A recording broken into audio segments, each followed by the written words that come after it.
Are you looking for the perfect mix of high damage, self-healing and group support? Then the new exotic assault rifle, the Caduceus, might be exactly what you're looking for. It's probably the closest thing we've ever had to an all-in-one weapon. In this video, I'd show you how to get it, the best builds to use it with, and how to maximize its potential in combat. Let's jump right in. The Caduceus is available immediately at Season Pass level 1 for Premium Pass owners. If you are playing on the free track, you'll need to grind your way up to Season Pass level 69 before unlocking it. For the fastest Season Pass progression, I highly recommend completing the journey missions. Not only will they level your Season Pass quickly, but they also unlock the new seasonal modifiers. And if you'd like a dedicated video covering the seasonal modifiers and which ones are worth using, check out our Dark Zone guide. Let's take a look at the exotic talent of the Caduceus. Caduceus critical hits repair you and your allies for 3% of the hits damage dealt. The entire concept of this weapon revolves around one thing. The harder your critical hits hit, the more healing you provide. Let's look at how this works at the firing range. If your critical hits deal 688 390 damage, you and your allies are healed for 3% of that amount. During our testing, we also noticed that the distance between you and your teammate appears to affect if or if not someone receives healing at all. Your personal healing can also be increased through the incoming repairs attribute, making it a valuable stat if you want to lean further into survivability. Our first build is designed for heroic solo and group content, including missions, open world, retaliation, and PvE Dark Zone. The main goal of this build is accessibility. You won't need to spend hundreds of hours farming specific items, making it perfect for newer players or anyone returning to the game. So no prototype gear, gear sets or expertise levels are required. Specialization. There are two great options here. A survivalist is my preferred choice for group content because it further boosts your team's healing through its specialization perks. For solo content, Gunner is hard to beat. You gain 10% armor on kill and increased rate of fire on kill for 5 seconds. The rate of fire is especially valuable because more bullets fired means more critical hits, which means more healing. Skills. For solo play, the Reviver Hive is practically mandatory. As a second skill, I recommend the Decoy. Since this build focuses heavily on weapon damage, offensive skills like the Striker Drone or the Assault Turret don't provide enough value compared to the utility and survivability of the Decoy. Weapons. Primary weapon, Caduceus. Secondary weapon. This slot is flexible, but if you want to further boost your healing, I recommend using a weapon with the Sledgehammer talent. The ideal choice is a lefty. At the start of a fight, throw a grenade to activate Sledgehammer. Affected enemies take increased damage for several seconds. More damage means stronger healing from the Caduceus. That's essentially the core gameplay loop of this build. Sidearm. I'm currently using the Quickstep, but honestly, any pistol will work here. Gear setup. Let's start with the mask. I'm using the Hollow Man mask due to its boost for health damage. Alternatives are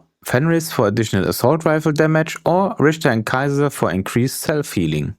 For the chest piece, I'm running the Equalizer chest from unit alloys with perfect Obliterate. Obliterate increases weapon damage for critical hits, creating perfect synergy with the Caduceus. A normal unit alloys chest with Obliterate is also worth using. The Salvo holster from unit alloys is perfect for this build. Combined with the chest piece, it grants 10% rate of fire and plus 20% assault rifle damage through the 2-piece bonus. For the backpack, we are running the Memento. Memento's talent generates trophies whenever you kill an enemy. Picking up a trophy grants both a short-term and a long-term buff. The short-term buff lasts for 10 seconds and scales with your equipped core attributes.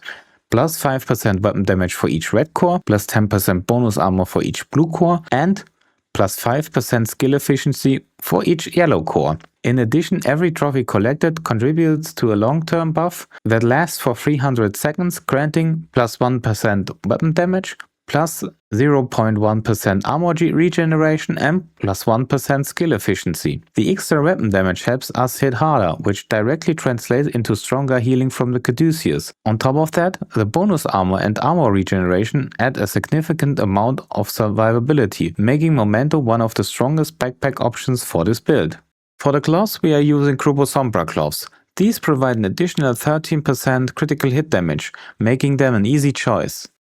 Last gear piece are the knee pads. We picked Cheska knee pads. The band bonus grants plus 8% critical hit chance, helping us reach our target crit values. Since all healing comes from critical hits, your first goal should be reaching at least 50% critical hit chance. Once you've achieved that, invest everything possible into critical hit damage. Use crit damage mods whenever additional crit chance is no longer needed.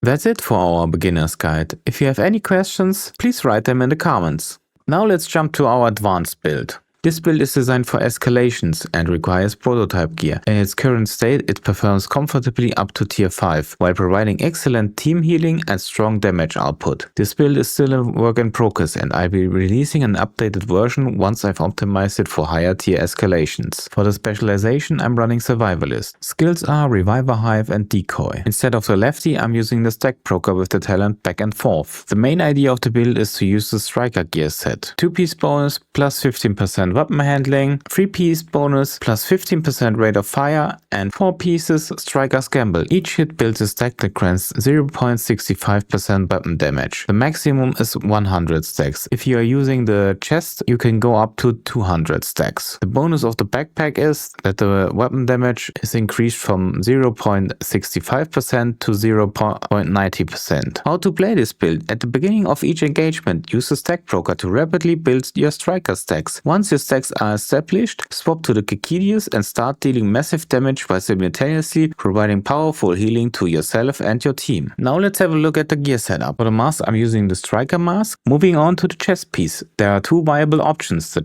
Equalizer chest and the Striker chest. I currently just have a prototype Striker chest, therefore I stick with it. Next piece is the Salvo holster from Unit Alloys. For DPS builds, this is an easy choice. To further strengthen the core of the build, the Striker backpack is an essential addition. It increases the damage gained per stack to 0.9%. For the gloves, I'm using Unit Alloys again to gain plus 20% assault rifle damage. And the last piece are the Striker knee pads to complete the Striker set. Let's take a look at the augments. I'm using 3 times Echo because every bullet fired has a chance to deal its damage twice. Next up is 3 times Paradox, which gives your bullets a chance to refund 2 rounds for every shot fired. This synergizes exceptionally well with the Stack Broker. The reason is simple. The additional pellets generated by Stack Broker are counted as bullets. As a result, each shot has a high chance of activating Paradox and returning ammunition. To round out the setup, I'm using 1 piece with Amalgam. Every bullet has a chance to apply a random status effect, adding an extra layer of utility to the build. Finally, let's look at my stats. 52.1 critical hit chance and 127 critical hit damage. With full Striker stacks, I'm able to heal approximately 60,000 armor per critical hit. So is the Caduceus meta? The answer depends entirely on what meta means to you. If you're looking for a weapon that dramatically improves your survivability while still delivering enough damage to comfortably clear all PvE content, then yes, the Caduceus is absolutely worth using. I've had a lot of fun with it, both solo and in crew play, especially in heroic content. However, if your goal is to completely melt enemies and push the absolute highest DPS numbers possible,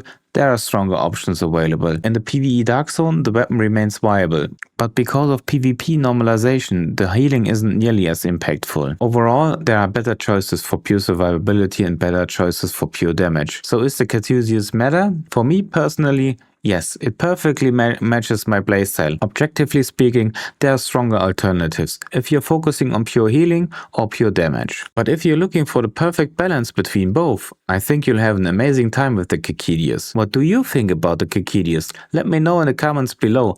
Thanks for watching and I'll see you in the next one. Bye!